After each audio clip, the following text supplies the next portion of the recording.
خیال دا خو د غیرتی سړي کار نه دی چې هغه روډ ته روځي چې چوک وکسي روډ ته خو سارا ما روځه روډ ته خو څه روځي بله ورځې ما ویلي دي بیا یم بیا خو چې د دوو درو ښځو ته وایه چې ته به د ښځې اوسې روځو یاره ګوزو روډ کې چا باندې ګوزار وکړي دا څه غیرات خبره نه دی اوس هغه بیا ګوزار ورکوي خامخا غیرات کې خو کوم سړي چې توهین کړی دی هغه ته چاپېړه ورکوږه تو چو توهین کړی دی فرض وکړه خامخا جذبتي کېږم خامخا احساساتي کېږم خو بیا خو په کار دی چې چو توهین کړی دی مغه ته مغه خوله موده شي نه چې مثلا روډ ته راوځو روډ کې څه شی وکړو توهین یو کړی دی روډ کې بل سړي ته مو څه شی وکړو لوس ما خیال دا نه پښتو کې څه خاص رنګه غیرات خبره دی نه دینی حواله سره غیرات خبره دی نه مثلا خدای ګرانګه مو پخاش البته ایمو بیگا مشرانو سراندا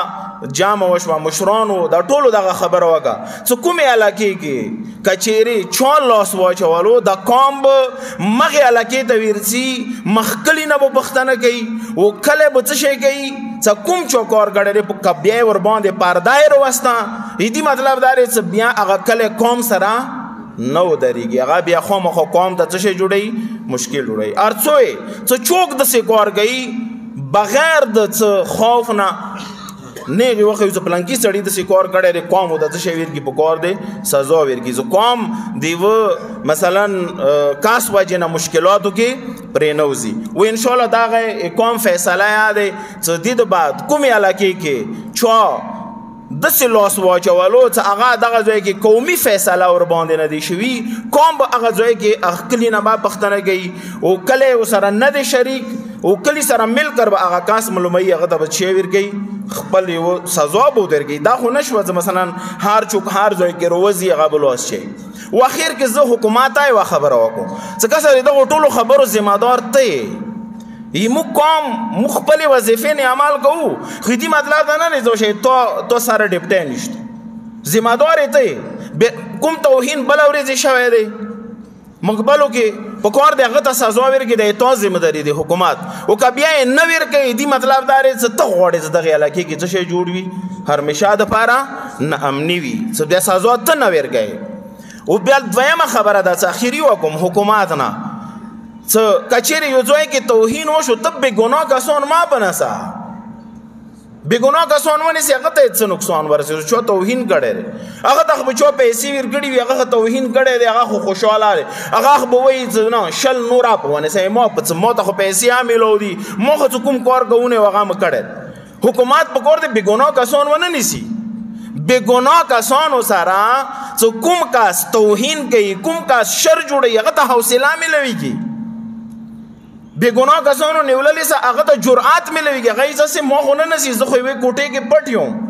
ما ته خو څه مشکل نه جوړېږي نسي به که مثلا کلي وطن خلک به نسي مثلا بغاکي والا خلک نیولی شوي دي خو بغاکي والا خلکو نیوللی سره ته کوم ځای کې مشکل حل کېږي ته چا کوم کار کړی دی هغه خو تسلي دی ځنه خیر دی که شل نور ونیسي ما به څه شل نور ونیسي که څه دا د حکومت نااهلي دی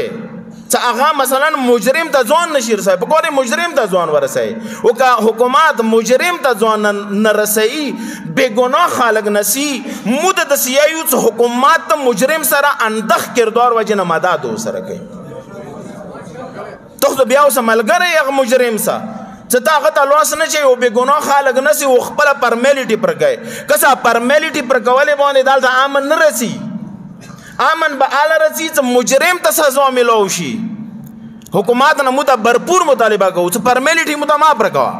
سنیانو کې هم معاف راکوه زه داسې نه چې صرف شیعو خبره وم سنیانو کې هم موږ ته پرمیلیټي معاف راکوه چې سنیانو کې چوک مثلا توهین وکړي چوک لیارې ته راوځي پرمیلیټي پر راکړي مثلا وایي چې دوره کسان مو نیولي دي نه مجرم ونیسه مجرم ته سزا ورکړه اله به مسله حل کېږي که ته مجرم ته سزا نه ورکوې دې مطلب دا شو چې بېګناه کسان ونیسې ته د مجرم مددګار یې او خامخا ته دغې علاقې کې امن خرپول غواړې دې باندې وشه په یږو عمر مو دلته تېر شوی ته به بېګا راغلی وې ته به بل بېګا دغې علاقې ته راغلی مو دلته عمر تېر شوی دی تا غوندې کې زر حکمرانه دغو مشرانو دلته لیدلي دي چې څنګه کردار یې پاتې شوی دی تا غوندې کې سل افسران دلته دغو مشرانو لیدلي دي چې موږ یې ټولو کردار لیدلی دی هر څه مو لیدلي مونږ چې پټېږي نه که ته داسې کردار ادا کوې چې بېګناه سړي ته لاس واچوې ته بیا مجرم سره حکومت ته مددگار یې او موږ دا د نه پرزور اپیل کوو چې نه بېګناه سړي ته لاس مه اچوه شیعه کې هم اچوه سني کې هم اچوه مجرم ته لاس واچوه شیعه کې هم مجرم ته واچوه سني کې هم مجرم ته واچوه که مجرم ته د لاس واچولو د مسالې به حل وي شر به نه جوړېږي که بېګناه ته لاس شی بیا حکوماتو سره څه شی دی مددګار دی موږ ته اندا امید لرو حکومت نه چې کوم بېګناه کسان یې نیولي دي هغه په کار دی پرېږدئ چې دې سره د مجرم ته تقویات میلویږي او چې چا ګستاخي کړې دی چا لاس چولی دی هغه ته په کار دی څه شی میلو شي سزا میلو شي والسلام علیکم ورحمت الله